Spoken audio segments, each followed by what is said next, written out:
Rajesh Pilot government polytechnic college Dausa के YouTube channel पर सभी व्यूवर्स का स्वागत है। मैं Rajesh Kumar Meena, lecture electronics engineering, Rajesh Pilot government polytechnic college Dausa. आज हम board of technical education Rajasthan के थर्ड ईयर इलेक्ट्रॉनिक्स इंजीनियरिंग के subject code EL 303 advance communication system का चैप्टर नंबर फर्स्ट का जो चैप्टर नंबर फर्स्ट का 1.2 सब टॉपिक है वो डिस्कस करेंगे। इस टॉपिक के अंदर हम PCM and sampling, pulse code modulation और सैम्पलिंग थ्योरम, सैम्पलिंग जो टॉपिक है उसको डिस्कस करेंगे। चलिए शुरू करते हैं। आज के टॉपिक में हम जो बेसिकली जो पॉइंट्स हम डिस्कस करेंगे वो है pulse code modulation, basic elements of PCM यानी pulse code modulation, block diagram of PCM and sampling. Pulse code modulation, तो सबसे पहले हम ये जानना चाहिए हमें कि पल्स कोड मॉड्यूलेशन क्या है।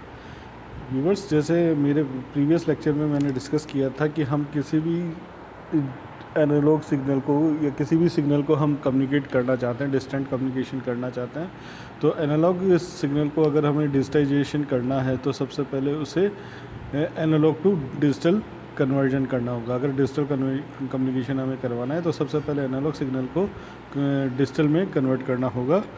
तो ये जो PCM है, ये PCM एक उसी का मेथड है, उस एनालॉग सिग्नल को डिजिटल में कन्वर्ट करने का मेथड है जिसे हम पल्स कोड मॉड्यूलेशन बोलते हैं। A signal is pulse code modulated to convert its analog information into binary sequence that is ones and zeros. The output of the pulse code modulation will resemble a binary sequence। जो PCM होता है वो pulse analogue information को binary sequence में convert करने के काम में आता है, और जो आउटपुट होता है इसका PCM का, उसमें जो बाइनरी सीक्वेंस होता है वो हमारे एनालॉग सीक्वेंस से रिजेंबल करता है। The following figure shows an example of PCM output with respect to instantaneous values of given sine wave. ये देखिए हमारे पास साइन वेव है, इस साइन वेव के अकॉर्डिंग हमारे पास इसका रिजेंबलेंस आ गया है।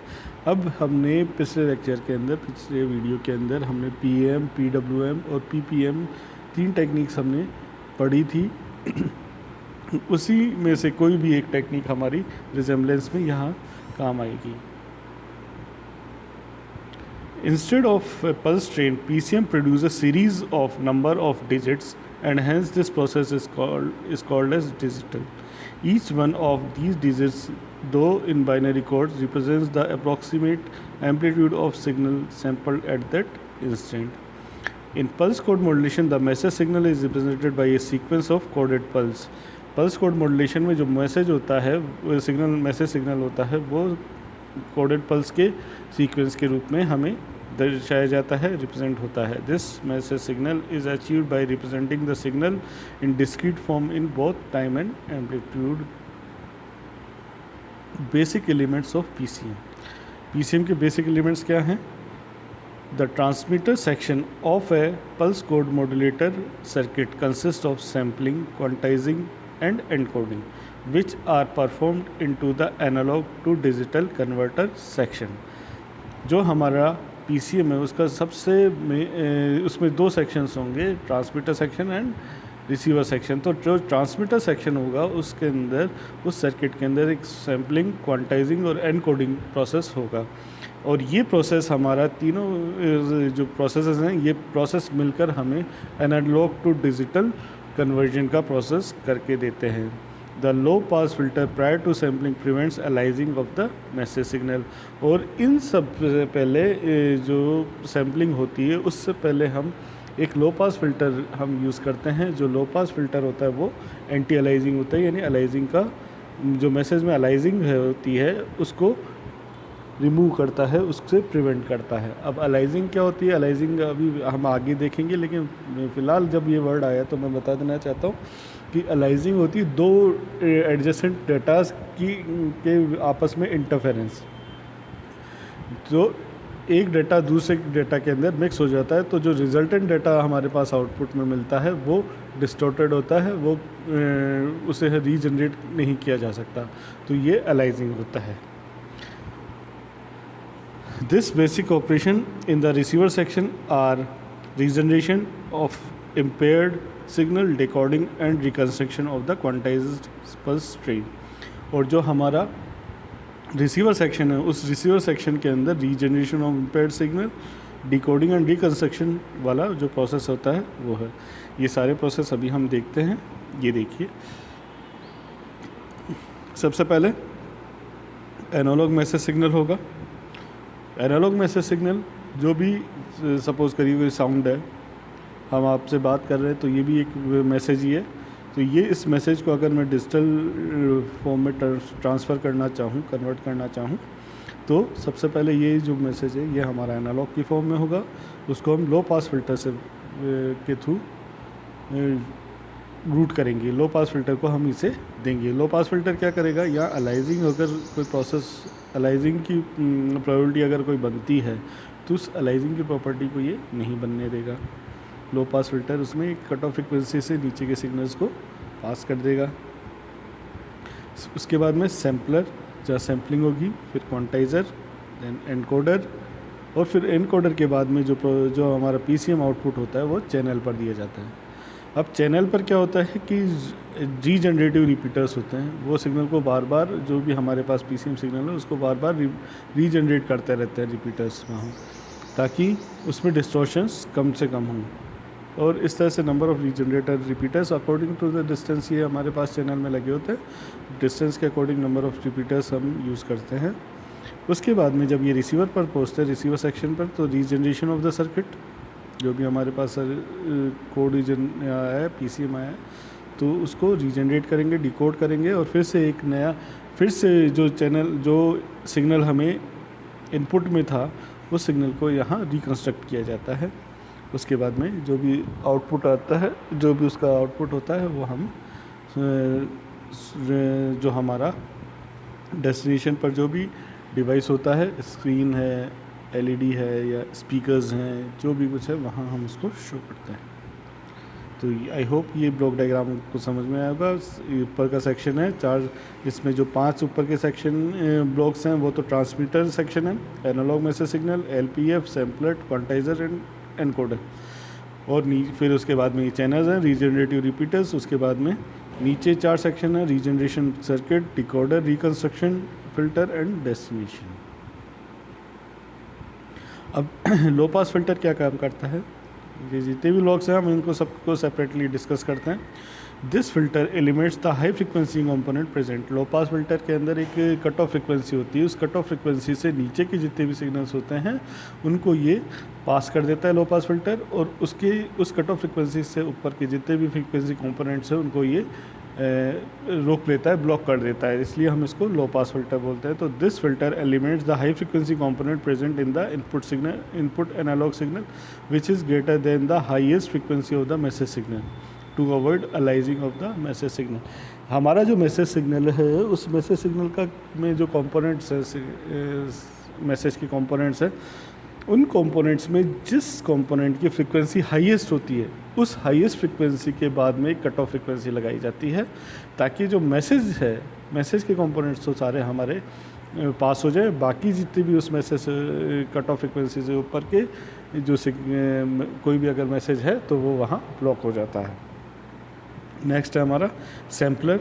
सैम्पलर के अंदर this is the circuit which use the technique that helps to collect the sample data at instantaneous values of the message signal. So as to reconstruct the original signal, the sampling rate must be greater than twice the highest frequency component W of the message. जो sampler है वो sampler क्या करता है कि हमारे पास जो एनालॉग सिग्नल है, अब एनालॉग सिग्नल क्या होता है कि एनालॉग सिग्नल के अंदर वो टाइम और एम्पलीट्यूड दोनों ही एक्सेस पर कंटिन्यूस होता है, यानी टाइम एक्सेस पर भी उसमें वैल्यूज़ रेगुलरली चेंज होती है हर इंस्टेंट के लिए, टाइम इंस्टेंट पर भी हर टाइम इंस्टेंट पर एम्पलीट्यूड की डिफरेंट वैल्यूज़ होती है, और टाइम एक्सेस भी रेगुलरली चेंज होती है, तो एम्पलीट्यूड एक्सेस पर भी रेगुलर चेंजेस होते हैं। मैं इसका मतलब ये नहीं कि वो इंक्रीज़ ही होते हैं या सिर्फ डिक्रीज़ ही होते हैं, वो इंक्रीज़ और डिक्रीज़ या स्टेबल और ये इस तरह से सारा कुछ ये कुछ भी हो सकता है। लेकिन हर एनालॉग सिग्नल के अंदर क्या होता है कि हर टाइम इंस्टेंट पर जो हर एक्सिस पर हम टाइम इंस्टेंट रखते हैं, तो टाइम इंस्टेंट पर हमारे पास एम्पलीट्यूड की कोई ना कोई वैल्यू ज़रूर होगी, और जो कि हमारे एडजेसेंट जो टाइम इंस्टेंट्स हैं उनसे डिफरेंट होगी, ये एनालॉग। तो यहाँ जो सैम्पलर है वह सैम्पलर के अंदर वह इंस्टेंटेनियस वैल्यूज़ हम लेते हैं। अब इंस्टेंटेनियस वैल्यूज़ का मतलब है कि हम एक टाइम स्पैन यूज़ कर लेते हैं, मिनिमम टाइम स्पैन यूज़ कर लेते हैं, से फॉर एग्जांपल 1 सेकेंड। तो जहाँ 1 second, 2 second, 3 second, 4 second, 5 second, इस तरह से हम हर एक सेकेंड पर एम्पलीट्यूड की वैल्यू मार्क करेंगे। लेकिन ये अगर हम ऐसा नहीं करते हैं, और ये तो हो गया सैम्पलिंग।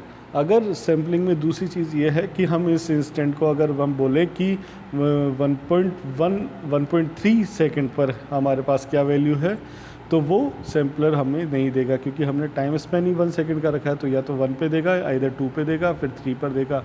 1.2 पर या 1.8 पर अगर हम जानना चाहें तो हमें वो वैल्यू नहीं मिल पाएगी। तो इस तरह से सैम्पलिंग हम करते हैं सिग्नल की। और इसमें जो सैम्पलिंग रेट है वो ध्यान में रखने वाली बात यह है कि the sampling rate must be greater then twice the highest frequency component W of the message signal. तो मैसेज सिग्नल में अपन ने अभी बात की थी कि डिफरेंट कंपोनेंट्स होते हैं, फ्रिक्वेंसी कंपोनेंट्स होते हैं। उन फ्रिक्वेंसी कंपोनेंट्स में जो सबसे ज़्यादा फ्रिक्वेंसी वाला कंपोनेंट है, उस फ्रिक्वेंसी का डबल हम सैम्पलिंग रेट रखेंगे। यानी सपोज़ करिए हमारे पास फ्रिक्वेंसी जो कंपोनेंट है, मैक्सिमम फ्रिक्वेंसी है 5 किलोहर्ट्ज़ की, तो हम 10 किलोहर्ट्ज़ का सैम्पलिंग रेट रखेंगे। यानी हर 10 किलोहर्ट्ज़ के बाद में हम सैंपल उठाएंगे। नेक्स्ट है quantizer. Quantizing is a process of reducing the excessive bits and confining the data. The sampled output when given to quantizer reduce the redundant bits and compress the value. अब क्या sampling के अंदर हम sampling जब करते हैं तो हम एक्सेस डेटास को लेने की कोशिश करते हैं ताकि हमारे पास प्रॉपर सैम्पलिंग हो। लेकिन क्वांटाइज़र क्या होता है कि क्वांटाइज़र एक तरह से मैनेजर होता है कि वो सिर्फ उन्हीं बिट्स को लेने की कोशिश करता है जिस पे इंफॉर्मेशन आ रही है। एक्सेसिव बिट्स होती हैं उनको ये क्वांटाइज़र हटा देता है, रिड्यूस कर देता है। तो इससे क्या होता है कि हमारे पास जो रिडंडेंट बिट्स बन के आती हैं वो रिडंडेंट बिट्स हमारे पास हट जाती हैं, और जो सिग्नल है उसको हम कंप्रेस कर सकते हैं। तो क्वांटाइज़र का काम बेसिकली क्या है? Reduce the redundant bits and compress the values. Encoder. The digitization of analog signal is done by the encoder. जो एनालॉग सिग्नल है उसका डिजिटाइजेशन हम एनकोडर से करते हैं। मतलब जो सिग्नल है उस सिग्नल का सैंपल को क्या डिजिट देनी है, ये हमारा काम एनकोडर करता है। It डेजिग्नेट्स each quantize level by a binary code. जो क्वांटाइजर से हमारे पास आउटपुट आया है तो उसमें क्वांटाइज लेवल आते हैं, तो ये एनकोडर हर उस क्वांटाइज लेवल को एक कोड प्रोवाइड करवाता है, बाइनरी कोड।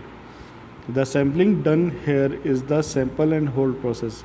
यहाँ जो सैम्पलिंग होती है वो होती है सैम्पल एंड होल्ड। सैम्पल करते हैं और उसको कुछ इंस्टेंट के लिए होल्ड किया जाता है, तो ये सैम्पल एंड होल्ड प्रोसेस पर काम करता है। These 3 sections will act as an analog to digital converter, encoding minimize the bandwidth used. अभी तक जो हमने पढ़े सैम्पलर, क्वांटाइज़र एंड एनकोडर, ये तीनों जो प्रोसेस होते हैं, ये तीनों प्रोसेस हमारे जो होते हैं वो हमारे ट्रांसमीटर के होते हैं, और ये हम यूज़ करते हैं डिजिटल कन्वर्जन के लिए। यानी एनालॉग टू डिजिटल कन्वर्जन अगर हमें सिग्नल का करना है तो हमें ये 3 प्रोसेसेस को फॉलो करना होगा। और एनकोडिंग को हम यूज़ करके जो बैंडविड्थ होती है उसको भी मिनिमाइज़ करते हैं। अब हमारे पास जो सिग्नल है वो एनकोडेड हो गया है, एनालॉग से डिजिटल कन्वर्ट हो गया है, और डिजिटल से कन्वर्ट होने के बाद वो एनकोडेड होकर हमारे पास तैयार है ट्रांसमिशन के लिए। तो हम उसको ट्रांसमिशन के लिए चैनल पर सेंड कर देंगे। तो उस चैनल में लगे होते हैं regenerative repeaters. The output of the channel has 1 regenerative repeaters circuit to compensate the signal loss and reconstruct the signal. It also increase the strength of the signal. क्योंकि हमारे सिग्नल को दूर तक ट्रैवल करना होता है, डिस्टेंस ट्रेवल करनी होती है, तो उस डिस्टेंस ट्रेवल के में सिग्नल के लॉसेस भी होते हैं और उसमें एरर भी जनरेट होने की प्रोबेबिलिटी हो जाती है। तो हमारे जो रीजनरेटिव रिपीटर्स क्या करते हैं कि हमारे सिग्नल की स्ट्रेंथ को डिक्रीज़ नहीं होने देते, उनको इंक्रीज़ करते हैं और सिग्नल को रिकन्स्ट्रक्ट करते रहते हैं। उस के अंदर जो कंपनसेशन करते हैं, जैसे मतलब कोई कमी आ जाती है, कोई पावर लॉसेस होते हैं, तो उन पावर लॉसेस को या किसी भी तरीके से अगर हमारा सिग्नल लॉस होता है तो उस सिग्नल को कंपनसेट करके और रीजनरेट करके हमारे आगे से आगे ट्रांसमिट करता जाता है। अभी सब हमारा जो सिग्नल है वो रिपीटर्स से, रीजनरेटिव रिपीटर्स से होता हुआ, चैनल से होता हुआ हमारा पहुंच गया रिसीवर पर। तो रिसीवर में सबसे पहले डिकोडर होगा। The decoder circuit decodes the pulse coded waveform to produce the original signal. This is act as a demodulator. जैसे हमारा एनालॉग कम्युनिकेशन के अंदर हम मॉड्यूलेशन डीमॉड्यूलेशन करते हैं, वैसे ही यहाँ ये जो डिकोडर है डीमॉड्यूलेटर की तरह वर्क करेगा। ये क्या करेगा कि जो हमारा पास वेवफॉर्म आई है, उस वेवफॉर्म पल्स कोडेड वेवफॉर्म है, उसको डीमॉड्यूलेट करेगा, यानी उसको हमारे ओरिजिनल फॉर्म के अंदर वापस रिप्रोड्यूस करेगा। उसके बाद में रिकन्स्ट्रक्शन फिल्टर्स होते हैं। After the digital to analog conversion is done the regenerative circuit and the decoder, a low pass filter is employed called as the construction filter to get back the original signal. Analog digital to analog हमारा हो गया decoder के अंदर। उसके बाद में जो regenerative circuit होता है, वहाँ एक लो पास फिल्टर हम एम्प्लॉय करते हैं, लगाते हैं, जो कि हमारे जो भी हमारा जो सिग्नल है उसको रिकन्स्ट्रक्ट करता है और ओरिजिनल फॉर्म के अंदर हमें देते हैं। ये बेसिक ब्लॉक डायग्राम है पीसीएम का। इसके अंदर एक एनालॉग सिग्नल है, उसको हम पीसीएम एनकोडर में डालते हैं। तो पीसीएम एनकोडर के 3 पार्ट्स हैं, सैम्पलिंग, क्वांटाइजिंग, एनकोडिंग। अब सैम्पलिंग के बाद में देखिए पीएम सिग्नल बनेगा और क्वांटाइजेशन के बाद में क्वांटाइज सिग्नल है और एनकोडिंग के बाद में 1010 की फॉर्म में डिजिटल डाटा हमें आउटपुट में मिल जाएगा। तो ये पीसीएम का ब्लॉक डायग्राम है। अब सबसे पहले हमें इसमें सैम्पलिंग जाननी चाहिए। सैम्पलिंग कैसे होती है, क्या होती है। सैम्पलिंग एक एनालॉग सिग्नल है, उसको अगर हमने पल्स एम्पलीट्यूड मॉड्यूलेशन किया तो ये इस तरह का हमारे पास आउटपुट आएगा। पल्स विड्थ मॉड्यूलेशन किया तो सी हमारे पास आउटपुट आएगा। पल्स पोजीशन मॉड्यूलेशन किया तो हमारे पास डी आउटपुट आएगा। और pulse code modulation 3 bit coding है, तो ये हमारे पास ई जो हमारे पास वेवफॉर्म है वो आएगी। सैम्पलिंग थ्योरम बहुत इंपॉर्टेंट है सैम्पलिंग करवाने के लिए, क्योंकि कोई भी काम करने के लिए हमें उसका फंडामेंटल पता होना चाहिए कि किस प्रोटोकॉल के थ्रू वो वर्क होगा, करना होगा। तो सैम्पलिंग करने के लिए हमें सैम्पलिंग थ्योरम की ज़रूरत है। तो सैम्पलिंग थ्योरम बोलती है continuous time signal can be represented in its samples and can be recovered back when sampling frequency fs is greater than or equal to the twice the highest frequency component of the message signal, that is fs should be greater than equals to 2fm। वही बात जो हमने पहले की थी कि अगर किसी कंटिन्यूस टाइम सिग्नल को हमें सैम्पल्स की फॉर्म में कन्वर्ट करना है और उसे वापस से रिकवर करना है, फिर से रिकवर उसको ओरिजिनल सिग्नल में करना है, कंटिन्यूस टाइम सिग्नल में करना है, तो हमें जो सैम्पलिंग फ्रिक्वेंसी है उसको fs उसको ग्रेटर देन और equal to twice the highest frequency component of the message signal रखना होगा। यानी हमारे पास मैसेज में जितने भी कंपोनेंट है फ्रिक्वेंसी के, उनमें जो सबसे ज़्यादा फ्रिक्वेंसी वाला कंपोनेंट है उस फ्रिक्वेंसी से ग्रेटर देन ट्वाइस, हमें उसकी ट्वाइस करके उससे बड़ा हमें सैम्पलिंग फ्रिक्वेंसी रखनी होगी।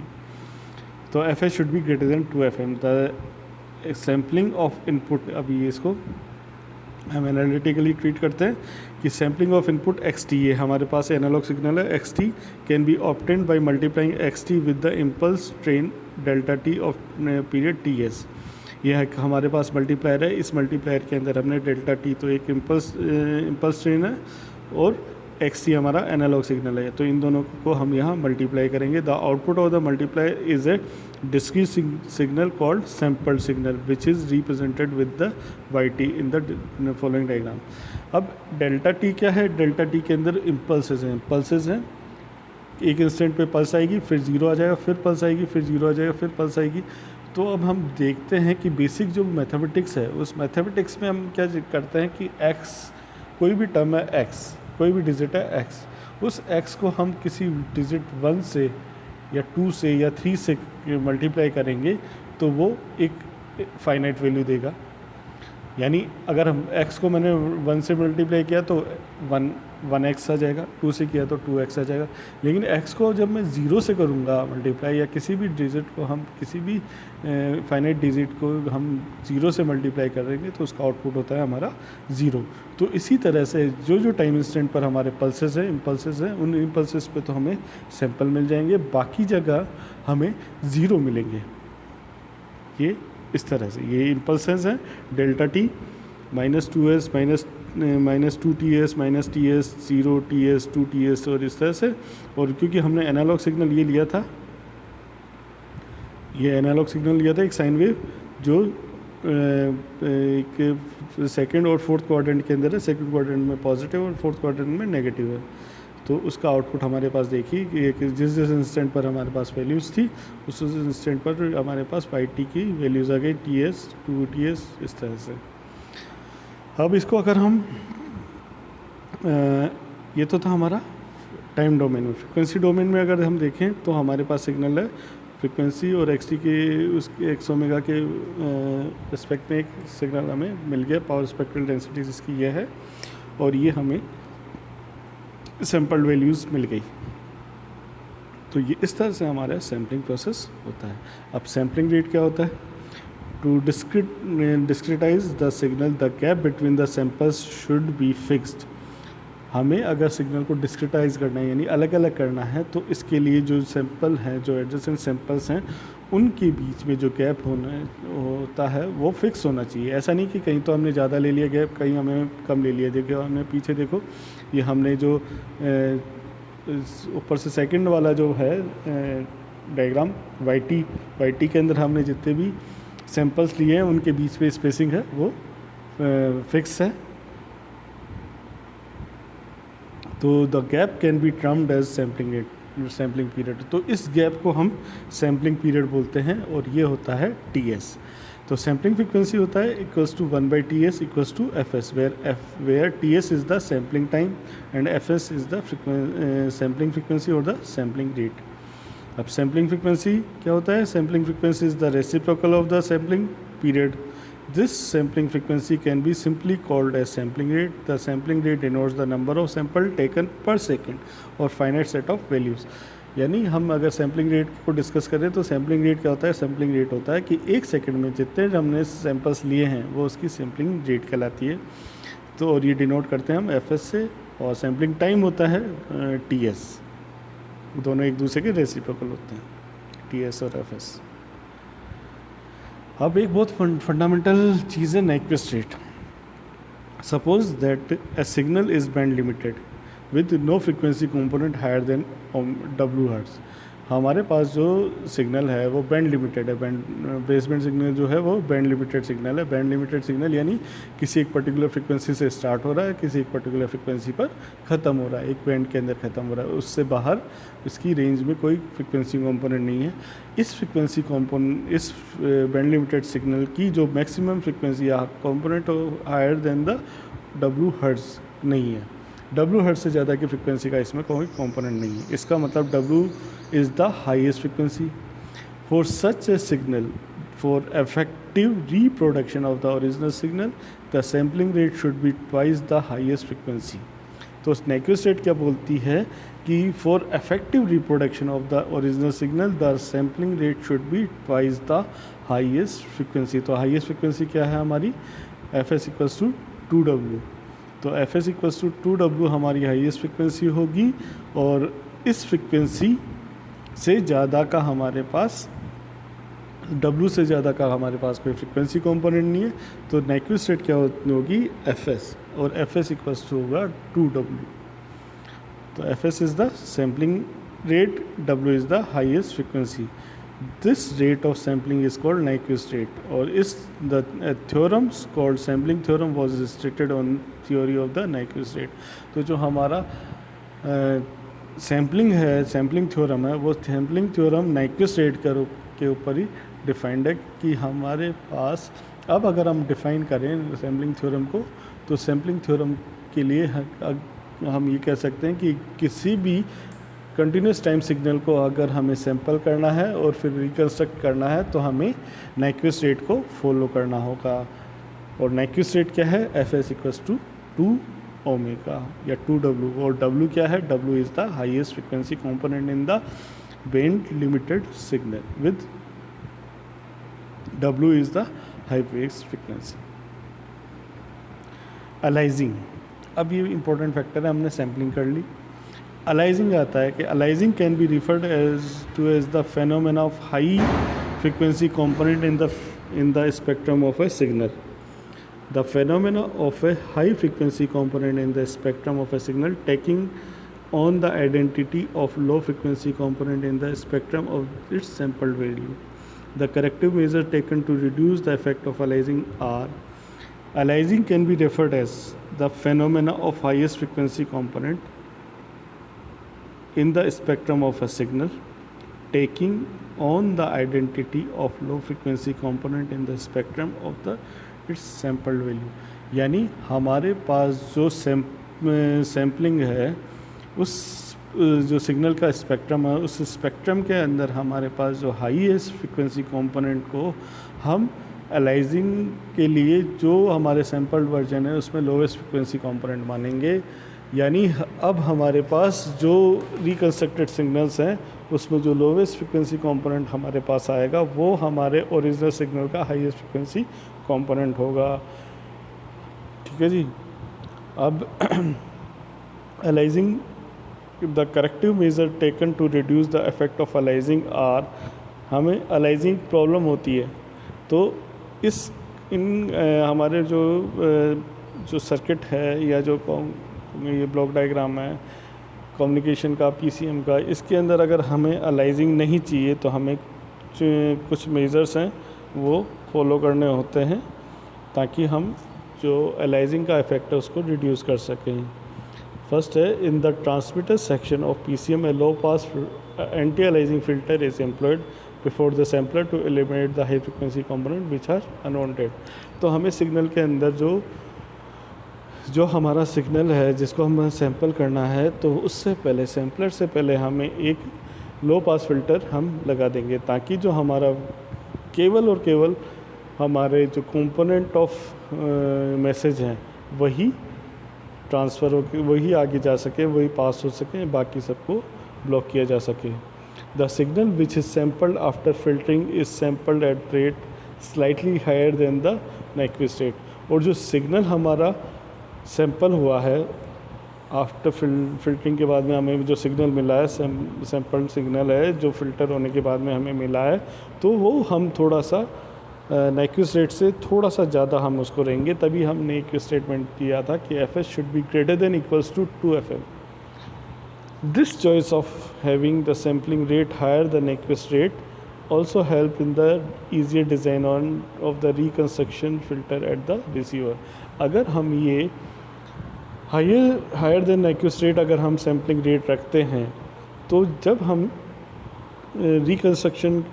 रिसीवर पर रिकन्स्ट्रक्शन फिल्टर्स को डिज़ाइन करेंगे तो भी हमारे लिए सहूलियत होगी और हमें हमारा जो ओरिजिनल सिग्नल है वो फिर से रिकन्स्ट्रक्ट करने में हमें आसानी होगी। अदरवाइज़ तो क्या होता है कि इंटरपोलेशन हो जाता है, आपस में जो सिग्नल्स हैं वो एक दूसरे के एडजेसेंट के अंदर मिक्स हो जाते हैं और जो मिक्स हुआ सिग्नल होता है वो हम रिकन्स्ट्रक्ट नहीं कर पाते हैं और वो वेस्ट हो जाता है, तो हमारा जो डेटा है वो वेस्ट हो जाएगा।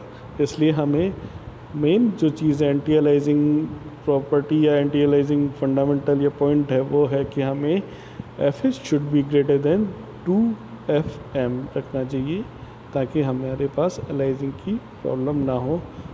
एक तो चीज़ ये, और दूसरी चीज़ ये कि हमें जो सैम्पलिंग करते हैं तो सैम्पलिंग से पहले हमें एक लो पास फिल्टर लगा देना चाहिए ताकि हमारे पास ओनली जो मैसेज है वो मैसेज कंपोनेंट ही हमारे पास आ सके, उसके अलावा और कोई हायर फ्रिक्वेंसी का सिग्नल हमारे पास आगे जा ना सके सैम्पलिंग के लिए।